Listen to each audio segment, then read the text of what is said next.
We're gonna make the fruit salad. This is the fruit that I have available to me, so this is what I'm gonna use. You can use whatever you have in your house and different combinations of things. The first step that you wanna do is wash your fruit. So I've washed my apple, my raspberries, and my grapes. I'm gonna peel the banana and we're gonna cut into the mango, so I didn't wash those. I've also measured out my 3 tablespoons of orange juice, so I have all my ingredients ready to go. The other thing I have ready is my equipment. So I have my cutting board, a chef's knife, and I have a bowl that I'm going to put all my fruit in, and I have a garbage bowl as well. This cutting board is one of my favorites because it has the rubber edging so it doesn't slip and slide. Let's start by cutting the apple. I like my apple with the skin on, so I'm going to leave it with the skin on. I'm going to show you how I core my apple. One technique I want to show you as I get going is when I'm cutting through the apple, you'll notice how I've placed my hand over top of the knife on either side of the apple, and then I'm pushing down that way. Now that I have a flat surface, I'm always going to cut the apple on the flat surface. So I've cut the whole apple in half, and I'm going to cut it in quarters. And then I'm going to use my knife and I'm going to cut on an angle to cut the core out. You can see I've cut that piece with the core. The whole time I'm keeping my fingers at the back of the apple away from where I'm cutting. And I'm going to keep the flat side down, and I'm going to cut these in equal portions, so about 3 pieces per quarter. And now what you can do is you can take all 3 of those pieces and cut them at the same time in the opposite direction. And then we have our dice pieces. I'm gonna do that a few more times, and just be conscious of where your fingers are at or keeping your claw. So now I have all my apple diced. I'm gonna place it in my bowl where I'm gonna make my fruit salad. All right, the next thing you're gonna do is prepare the banana. This one's a little darker than what I would normally use, but I noticed yesterday when I was making the banana bread that these were still pretty firm, so this will work fine.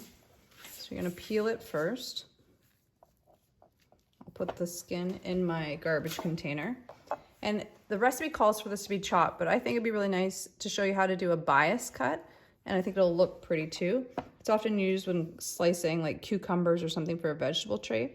So when you cut on a bias, you're cutting on an angle. Instead of cutting perpendicular, you're gonna cut on a 45-degree angle like this. And it'll change the size and the shape of your sliced banana. So I just think it's a pretty way to cut banana. The next ingredient you're going to prepare is the grapes, and we're just cutting them in half. It's simple enough, but because it's so small and you're using such a big knife, you do really want to be careful and pay attention to where your fingers are. My raspberries are washed, so I'm going to add those. I don't have strawberries, so I'm going to skip that part. And I'm going to show you how to cut the mango. Mango has a pit inside of it that's long and thin like this. So when you cut the mango, you're going to cut it, and your hope is to get on either side of the pit. So I'm just hitting it there, so I might have to go a little to the right, and then I'm going to cut it down the other side of the pit the same way so that I end up with 2 halves that look like this. And then you can just start to see the pit in here. Once you have these halves, you can cut into them with your knife and strips, depending on how big a piece you want. And then you're gonna cut in the opposite direction, kind of like you're making a grid pattern. Then you're gonna push the mango, it's slippery, out like this, and you're gonna use your knife to cut those pieces off. And then I'm gonna take a spoon and I'm gonna scrape along the skin. I actually like this method better. And then I'm gonna get my diced pieces to come out this way and add them to my fruit salad. Basically show you the size of the pit, how thin it is, how long it is. And then you can see sort of what I mean by cutting on either side of it so that you can avoid it. So I'm gonna do that again with this mango.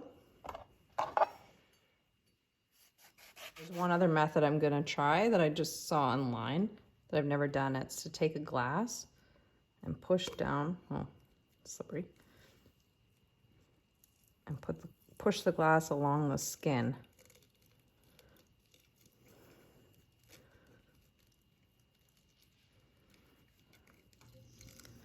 I'm having to push pretty hard. I found the spoon worked the best, but that was just a neat thing to try.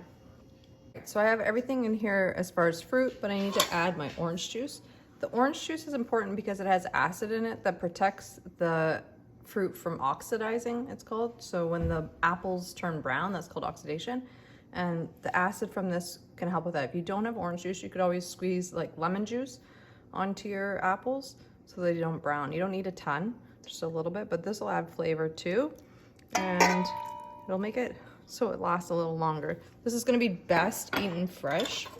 So now I'm gonna take a wooden spoon and stir this around. I've served it up using a ladle and I have it all in this bowl and it looks beautiful and I can't wait to try it. I hope you enjoy it.